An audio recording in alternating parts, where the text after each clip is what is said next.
প্রশাসনের বিভিন্ন পর্যায়ের নেতৃবৃন্দ উপস্থিত আছেন, প্রশাসক এখানে এসেছেন। উদ্যোগটি অত্যন্ত ভালো। আমরা এখানে মাত্র 6টা মাস যদি চলে তাহলে মাদক মুক্ত সমাজ অবশ্যই ধ্বংস করে, মাদক একটা দেশকে ধ্বংস করে। এত কিছু জানার পরে অথচ আমাদের ছেলেকে জানার জন্য আটক করে তাই নিয়ে। তো আসসালামু আলাইকুম।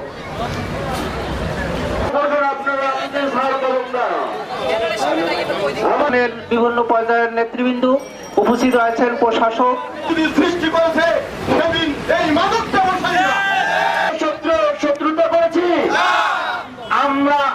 এখান থেকে আপনারা কিন্তু প্রতিজ্ঞা করে যাবেন যে সন্তান আজকে মাদকাসক্ত হয়েছে, অমুক জায়গার লোক বা দিয়ার মোড়ের লোক জড়ো হয়েছে, তারা আমাদের সর্বশক্তি দিয়ে তারা জড়ো হয়।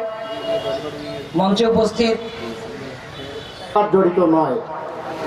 আর একটা প্রশ্ন হচ্ছে স্বীকার করার জন্য আসছেন, এটাই স্বাভাবিক। আর তৃতীয় নম্বর প্রশ্ন, তো আর 1% আছে অথবা কেউ গোপনে গাবলে বিক্রি করতেছে। কিন্তু আমরা যদি কেউ মনে করি যে এখানে একটা মাদক প্রয়োজন, একটা ইয়াবা প্রয়োজন, একটা হিরোইন প্রয়োজন, আমার মনে হয় 2 কদম আগে সেই মাদকটা এখানে পাওয়া যাবে। ছোট্ট একটি উদাহরণ, আসলে সমাজের বাস্তব পরিস্থিতি এরকমই হয়েছে। তবে আসার কথা হচ্ছে প্রতিবাদ শুরু হয়েছে।